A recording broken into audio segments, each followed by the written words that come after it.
사순절이지만 우리 사도행전 시리즈 설교를 연속으로 하겠습니다. 너무 오랫동안 공백을 둬갖고 이러다가는 사도행전 잊어먹을 것 같아서 그냥 지속해서 하도록 하겠습니다. 오늘 본문 1절에 보니까 그때라고 되어 있습니다. 그때가 언제입니까? 안디옥교회가 크리스천으로 인정받아갖고 사람들이 진짜 교회 제대로 한다, 예수 믿는 사람들이 인정받게 되는 그런 좋은 때입니다. 그래서 교회가 잘 되어서 세계 선교의 시작이 이루어지고 고난당하는 예루살렘 교회를 위해서 구제 선교 헌금도 보내는 새로운 역사의 교회의 부흥의 때입니다.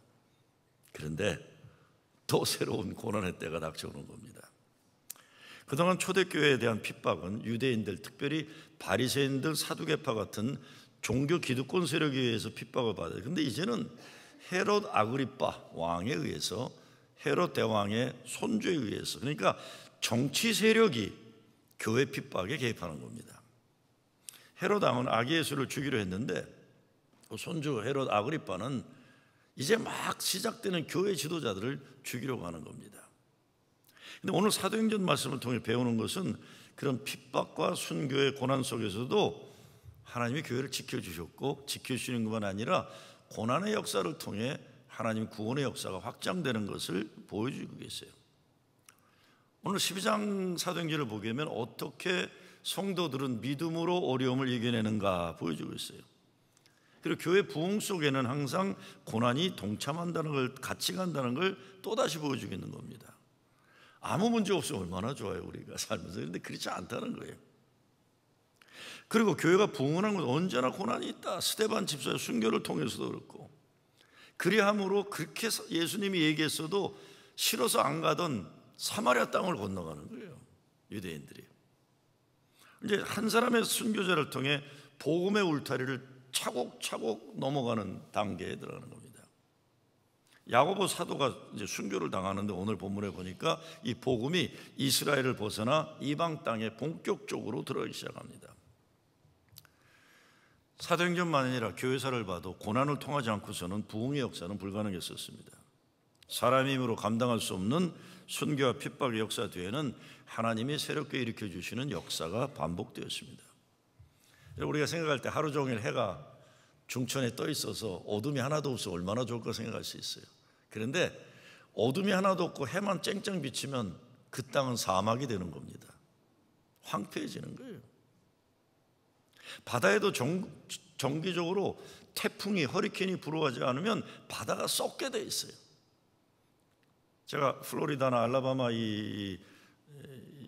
걸프 오브 멕시코를 가게 된 거 처닝이라는 프로세스가 봄이 되면요, 바다 밑에서부터 쓰레기가 다 올라오기 시작해요. 막 뒤집어져요, 바다가. 이게 더러워지는 거지만 그게 아니라 바다가 고요하면 속이 썩어 들어가서 생명체가 죽는 거예요. 근데 이 처닝 프로세스를 통해서 밑에 있던 플랑크톤이 올라가고, 그러면 작은 물고기들이 새우 같은 걸 먹으러 달려들고, 그러면 멀리 바닷가에 있던 큰 것들이 와서 먹으러 막 생명체가 생동하게 되는 역사입니다. 처닝이에요. 이 과정을 통해 바다에 생명이 살아나는 건데, 우리 인생도 그렇고 교회 부흥 역사도 마찬가지입니다.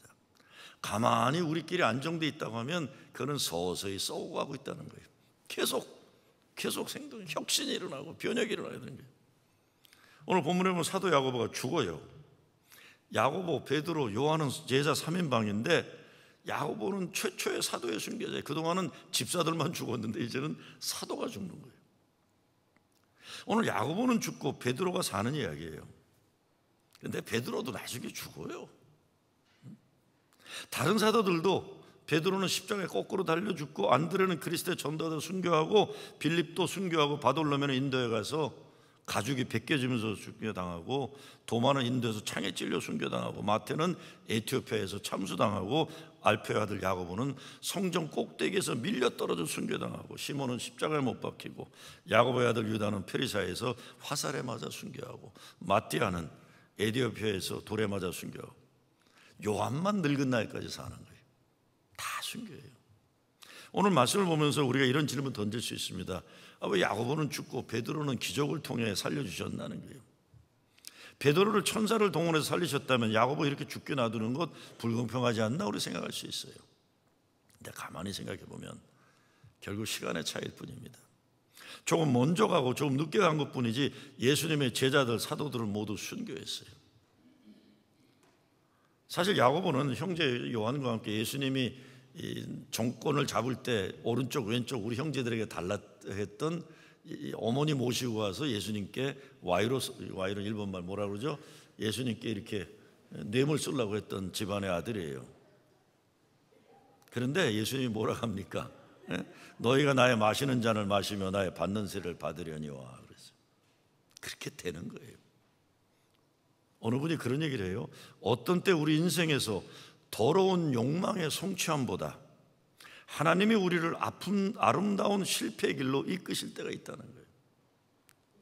더러운 욕망의 성취함보다 야고보처럼 아름다운 실패의 길이, 이것이 하나님이 원하시는 게 있다는 거예요. 그러니까 야고보의 죽음은 실패가 아니에요. 비극이 아니에요. 하나님 나라 위대하고 거룩한 역사의 시작을 이루어가는 겁니다. 물론 초대교회 순교의 상황에 비하면 요즘 어렵다는 건 아무것도 아니라서 요즘 먹고 사는 것도 만만치 않아요. 그렇기 때문에 사도행전에서 어떻게 우리의 고난과 역경의 역사를 하나님 축복과 은혜의 역사로 전환시킬 것인지 한번 볼 수 있기 바랍니다. 힘이 있어야 살고 실력이 있어야 살아나요. 그런데 아무 힘이라고 붙잡는 것 아니고 아무 실력이라고 좋은 것도 아닙니다. 오늘 성경 말씀 보여주는 성도들과 교회가 사는 힘이 무엇인가 보면, 첫째, 교회는 하나님 힘의 능력으로 승리하는 거예요. 하나님의 힘이. 오늘 말씀에 나오는 교회가 당한 역사적 상황은 천하에 못되고 사악한 왕 헤롯의 힘이 이기는 것 같지만 결국 하나님의 힘의 능력이 있음을 증거하고 있어요. 정말 어째 헤롯 가문은 할아버지 헤롯도 손주 헤롯도 대대로 왕을 꼰을 붙잡고 있으면서 죽이는 일만 하는 거예요. 죽이는 일에만 집중하는 거예요. 근데 결국 이런 악한 인간 헤롯, 악한 힘은 망하는 거예요. 1절에 보면 그때 헤롯 왕이 손을 들어 교회 중 몇 사람을 해하려 하여 요한의 형제 야고보를 칼로 죽이니 유대인들이 이 일을 기뻐하는 것을 보고 베드로도 잡으려 할세 때는 무교절이라. 저는 이 본문 보면서도 그랬어요. 아이고, 이 종교적이라는 열심인 유대인들, 그렇죠? 여기 나오는 유대인들이요. 자기들은 예수 잘 믿는다고 열심히 있는 사람들이라고 볼 때도 가끔 보면요, 저는 목사인데도 어떤 때 너무 믿음 좋은 사람은 무서울 때가 있어요. 이게 사람을 살리는 관심이 없고 지금 유대인들처럼 사람이 죽는데 기뻐하고 있는 거예요. 잘못된 종교심들이에요. 종교와 잘못된 종교와 악한 정권이 결탁을 하면 이것만큼 또 무서운 건 또 없어요. 정신 번쩍 차려야 된다 우리가. 세상이 돌아가는 일에도 원칙이 있고 사람이 무슨 일을 해도 지켜야 할 원칙이 있는데 세 가지 원칙을 생각해야 된다. 첫째는 시민으로서 이것이 법에 저촉되는 일인가 생각해야 돼요. 시민의 책임. 두 번째, 인간으로서 이게 양심에 가책되니 아닌가를 물어봐야 하고, 세 번째, 크리스천으로서 이 일이 하나님의 뜻에 합당한가를 알아봐. 이게 순서예요. 근데 예수님 당시도 그랬고 초대교회 역사에도 보면 헤롯 왕 일가는 정권을 유지하기 위해 수단 방법을 가리지 않았던 왕가로 잘 알려지는 거예요. 여러분, 독재자들이 무섭다는 것은요, 그들이 법을 무시하고 양심이 없고 하나님을 두려워하지 않고 불의를 자행해요. 나중에는 자기들이 만든 거짓이 자기가 되어버리는 거예요. 헤어나지를 못해요. 악한 정권들은요. 제가 시민으로서 지켜야 할 법과 인간으로서 지켜야 할 양심과 크리스천으로서 생각해야 할 하나님의 법을 순서로 말씀드렸어요. 종교 개혁자들도 그렇고 요한에서도 그랬지만 시민으로서 법을 잘 지켜야 돼요. 그러나 하나님의 법에 나라의 법이 합당하도록 노력해야 하는 것이 크리스천의 사명입니다.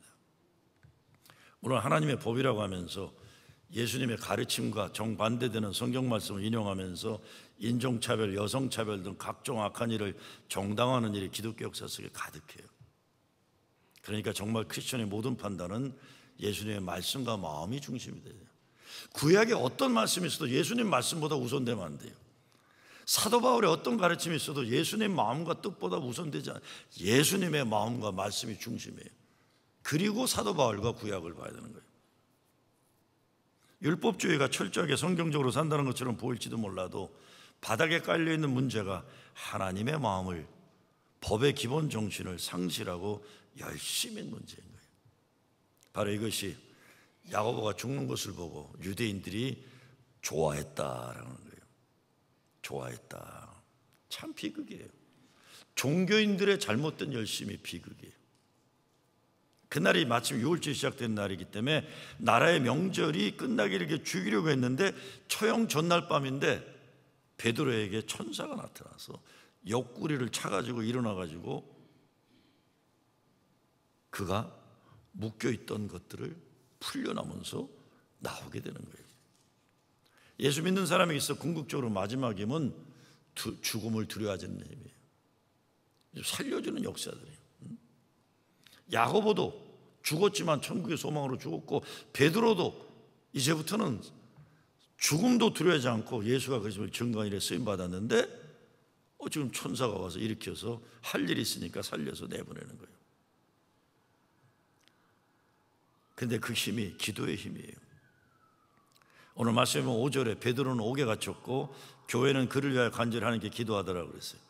다른 것 할 수 있는 게 아무것도 없고 힘이 없고 권력이 없으니까 교회가 기도했다. 기도의 응답으로 베드로를 묶고 있던 쇠살이 풀리고 감옥문이 열렸다. 감옥을 그냥 통과했고 10절에 보니까 시내로 통하는 쇠문이 저절로 열려요. 아무것도 그를 묶을 수가 없어요. 근데 12절에 보니까 교인들이 기도하고 있었다 이렇게. 그러니까 베드로가 뭘 깨달은 거예요. 이게 기도하고 있었구나 우리 교인들이. 이 기도하는 힘이 뭔가 생각해요. 제가 아까 보신 분들 제가 평상시와 달리 오늘 이 앞부분의 찬송 진짜 잘 불렀어요. 저 자신이 볼 때 보셨어요? 제가 보통 부를 때는 이 목소리를 안 내고 이렇게 몇 나눠갖고 이렇게 혼자만 들리게 불러요. 힘을 세이브하기 위해서. 근데 오늘은 막 힘차게 불렀어요. 왜 그럴 것 같으세요? 옆에 김찬동 권사님이 있는데 지기 싫어가지고 우리 교회 제일 잘 부르는 젊은 권사님하고 부르니까 내가 앉으려고. 잘 불렀죠 권사님. 앉아서. 근데 그래서 찬송을 부르다가 이게 기도구나. 혼자 하는 게 아니구나. 기도가 있으니까 나도 최선을 다하는 거예요. 최선을. 오늘 진짜 제가 잘 부르더라고요. 예배 시작하는데 베드로가 옥에 갇혀 있는 중에 교회 성도들이 함께 기도했고 하나님께서 그들의 기도를 들으시고 응답하시고 기적으로 옥에 풀려나가는 거예요. 기도의 기쁨이에요. 그가 3.1절 100주년 국제 학술 세미나인가 뭐 가서 이제 제가 논참 맡은 분이 박근혜 대통령 때 국제 외교원장을 한 분이 얼마나 보수적인지 저하고 이제 시작부터 붙어버렸는데, 근데 그러고는 그 다음날 태국으로 가서 자동차 운전해서 미얀마 국경을 간 거예요. 30년 동안 난민의 캠프에 사는 사람들이에요. 10년이 난민인데 10년을 넘어서 이젠 유엔도 포기하는 그런데, 이게 우리가 가기 전에 10개 국가에서 왔어요. 브래드포드 월드란 어마어마한 큰 구제단체 회장도 오고 10개 국가인데, 가기 전에 인솔하는 분은 이 영성술 인솔하면 한국 목사님이세요. 가기 전날 떠나기 전날 제 방에 오더니 눈물이 글썽했어요. 목사님, 난민 캠프를 갈 생각하니까 벌써부터 눈물이 납니다. 그래요. 30년 동안 나라 빼앗긴 백성들의 아픔이, 그때가 3.1절이거든요. 얼마나 그들이 아플까. 그들의 슬픔을 생각하니까 눈물이 납니다. 그래서 제가 네가 그러니까 나도 눈물 난다 그랬어요. 저도 남이 울면 같이 우는 사람이거든요. 근데 저도 얼마나 악조건 속에 얼마나 불행할까 생각하고 이제 6시간 운전을 하고 진짜 말하자면 강을 건너갖고 난민 캠프를 간 거예요. 문제는 우리가 생각하는 그런 상황이 아니었어요.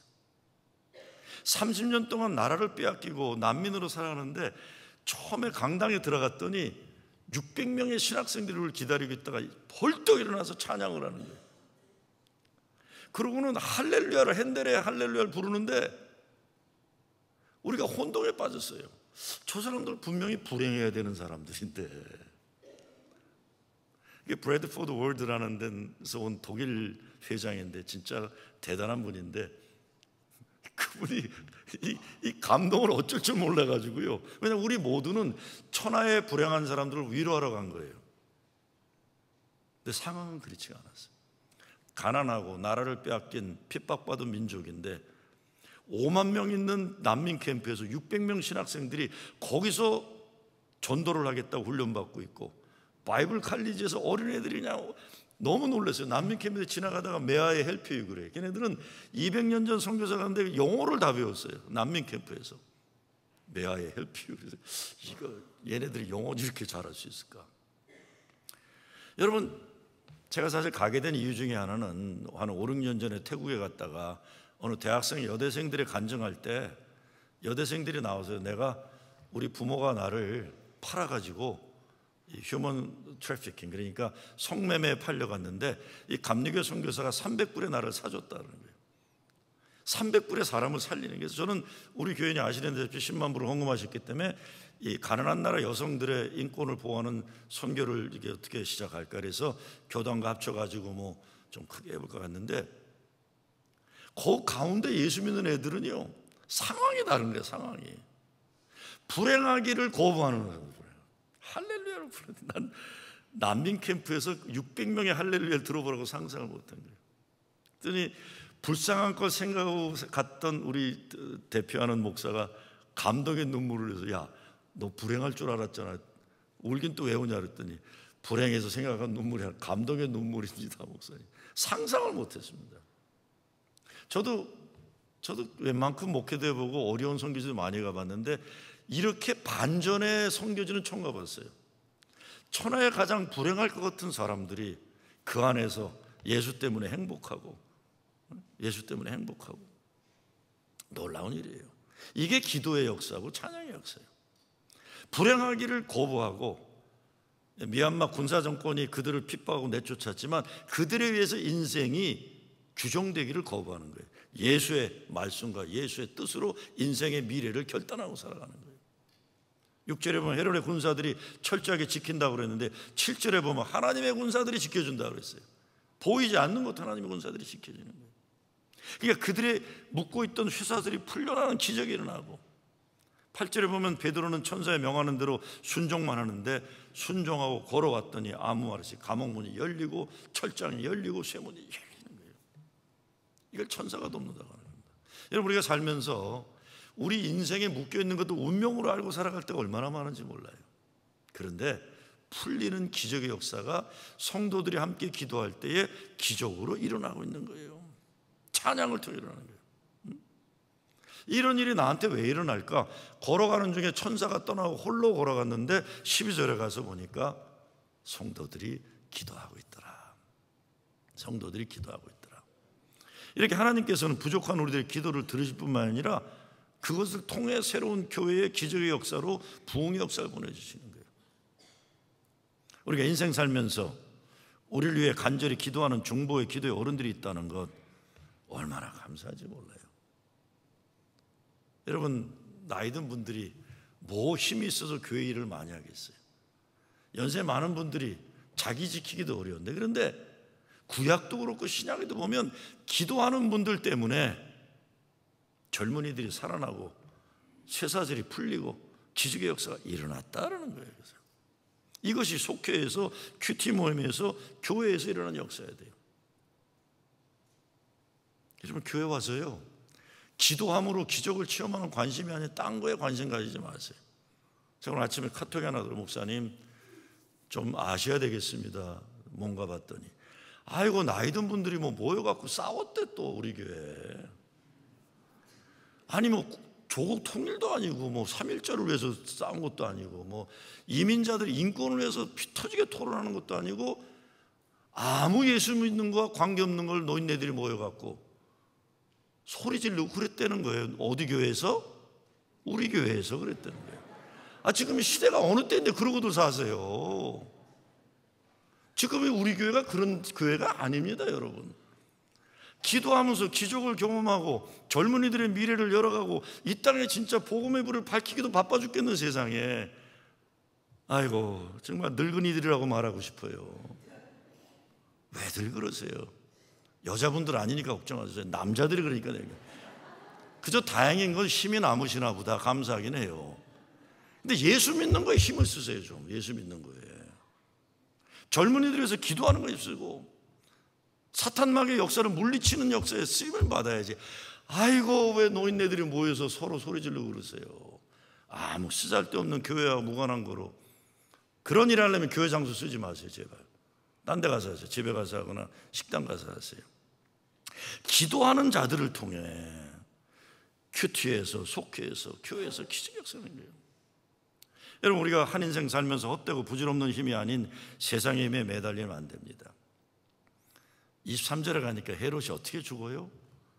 독충에 물려 죽었다고 그랬는데 역사가들은 독한 성병에 걸려 죽었다고 그랬어요. 독한 성병에 걸려 죽었다고 그랬어요. 왕을 대대로 독재자를 했지만 그 말로가 다 비극한 거예요. 다 비극한 거예요. 헤롯이 멸망시키려던 교회는 부흥하고 죄의 복음은 오히려 날로 더욱 흥왕했다. 세상 불의가 이기는 것은 잠깐이에요. 영원한 승리는 하나님의 힘에서 나와요. 교회도 계속 거룩한 싸움의 과제가 있어요. 선한 싸움, 하나님의 정의를 위한 싸움을 통해 바로 세워지고 승리하는 거예요.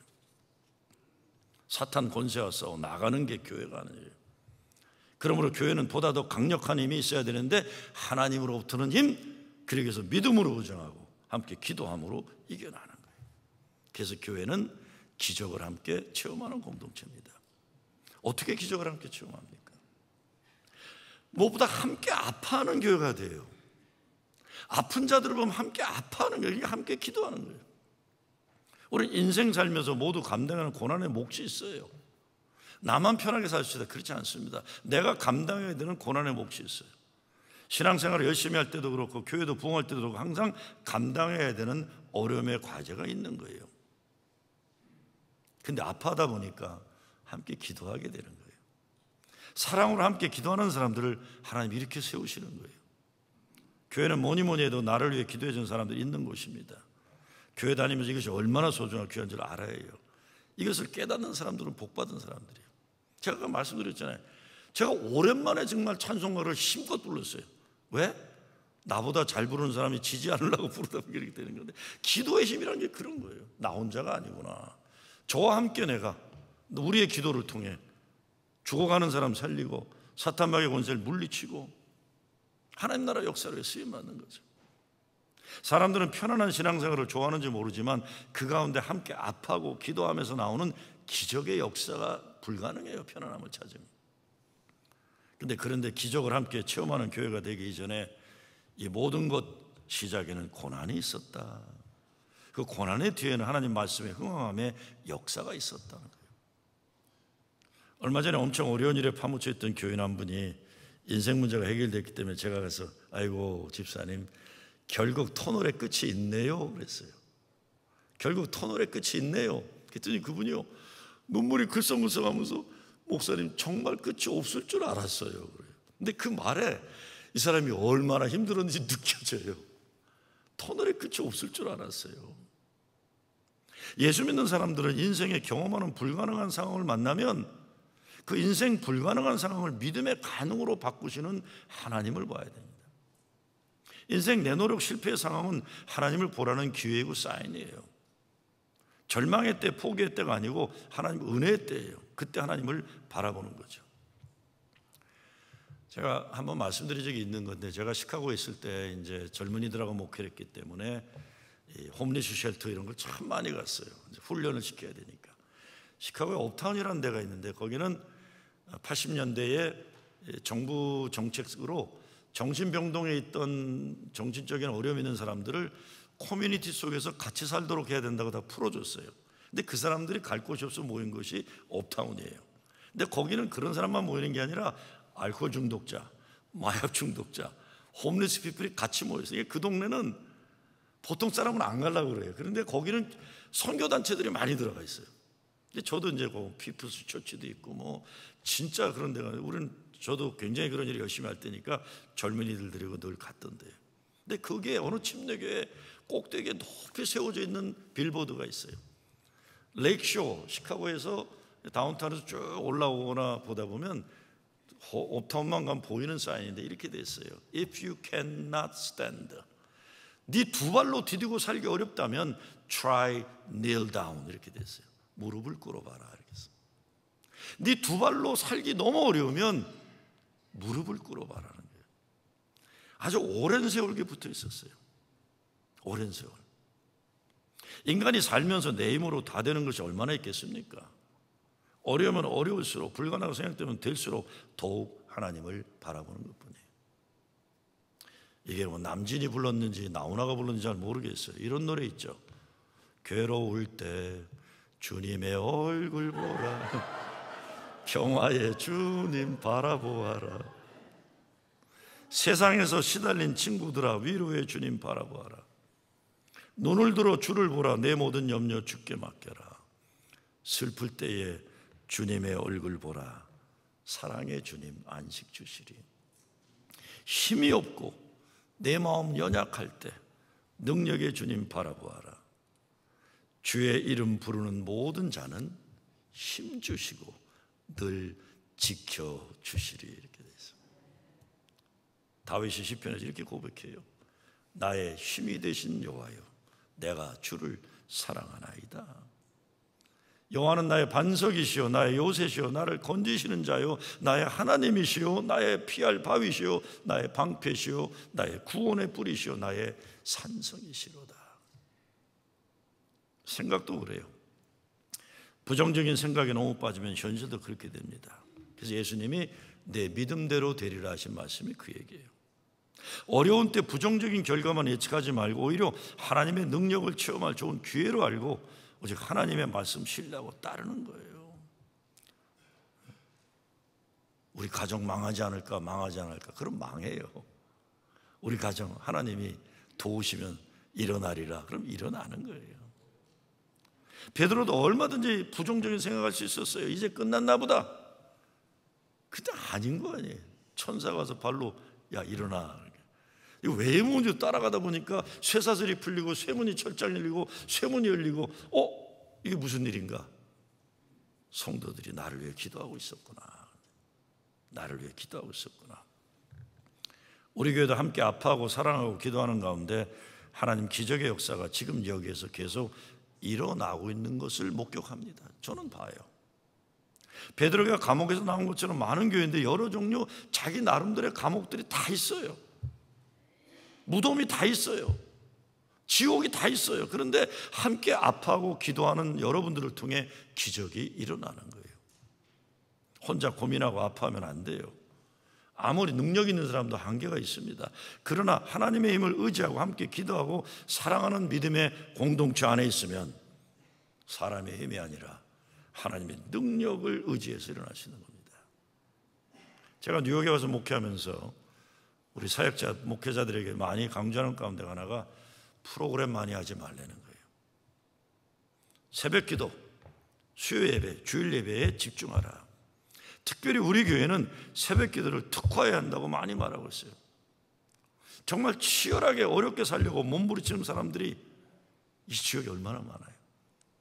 많이 아프고 어려운 사람들이 많기 때문에 우리 동네는 무엇보다 새벽 기도가 중요한 사역이에요.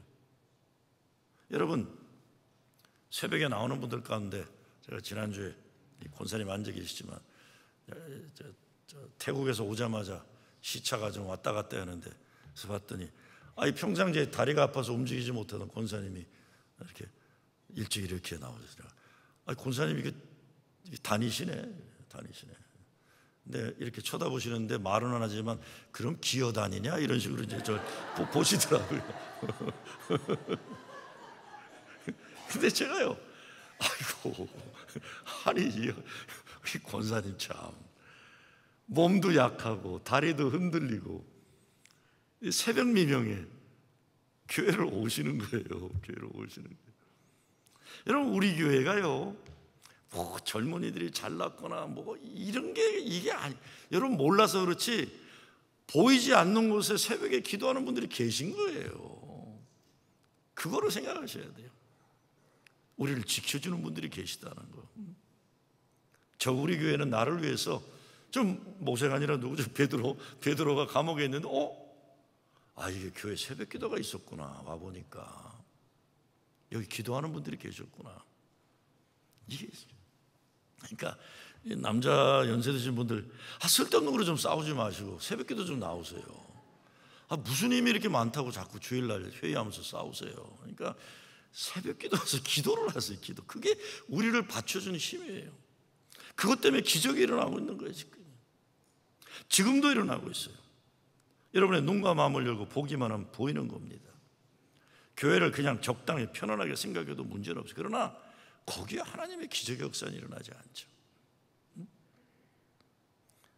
함께 아파하고 사랑하고 기도하는 가운데 여러분의 큐티 말씀 나눔을 통해, 속회를 통해, 예배를 통해, 성경 공부를 통해 일어나고 있는 감흥 있는 열사가 지금도 있는 거예요. 막 가슴이 뛰지 않으세요? 더군다나 저는 이번에도 느꼈는데 다 그 10개 나라에서 온 사람들인데 다 어마어마한 타이틀을 가지고 있는 분들이세요. 다 독일 복음주의 연맹 회장, 아니면 카나다 성공의 감독, 다 뭔가 타이틀인데 저는 무슨 타이틀이었을까요? 나는 바라기를 주최 측에서 북미주 평화 네트워크 회장 이래 주기를 바랬어요. 그게 사실 제가 가지고 있는 비밀 직함이거든요. 아니면 연합감정과 평화위원회 전직 회장, 아니면 고문 이런 거를 시켜줄 줄 알았어요. 그래서 나도 멋있는 이름이 있어야 되잖아요. 저에게 붙어있는 카테고리가 뭐였을까요? 프러싱 제일교회. 그래서 내가 그 세계교회 배척에 있어요. 왜 나는 좀 멋있는 타이틀 없냐 그랬더니 일부러 그랬대요. 교회 하는 목사도 올 수 있도록 일부러 저 하나만 따라한 거예요. 거기다 세계협의회 중앙위원들인데 나만 아무 타이틀이 없는 사람입니다. 그래서 왜 그랬냐 그랬더니 일부러 그랬다. 높은 데 있는 사람들이 바닥에서 목회하는 사람들의 이야기를 듣기를 원해서 그랬다.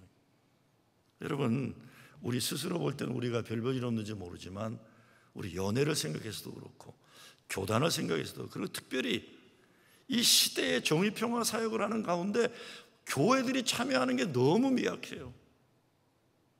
근데 프러싱 제일교회는 항상 그대도 나름대로 보수신앙을 가진 분들이 많이 계심에도 불구하고 나름대로 항상 앞장서서 이끌어갈 수 있는 거, 인정받았다는 거 여러분 고마워하셔야 된다고 봐요. 책임도 가지고 사명도 가지고. 여러분의 삶에도 감옥이 있잖아요. 여러분의 자녀들을 묶고 있는 쇠사슬이 있잖아요. 그거 무슨 재주로 푸시겠어요? 기도하는 가운데 쇠사슬에서 풀려나고 쇠문이 활짝 열리는 여러분 되시길 주의 이름으로 축원합니다. 아버지 하나님 감사합니다. 우리 프러싱 제일교회를 함께 기도하는 가운데 이 세상에 지옥문이, 감옥문이, 무덤문이 열리는 일에 쓰임받게 하여 주시옵소서. 함께 기도하는 가운데 혼자서 감당하지 못했던 감옥들, 쇠빗장들, 쇠사슬들 하나씩 풀어갈 수 있는 기적의 증인들 되게 하여 주시옵소서. 예수 그리스도의 이름으로 기도드리옵나이다.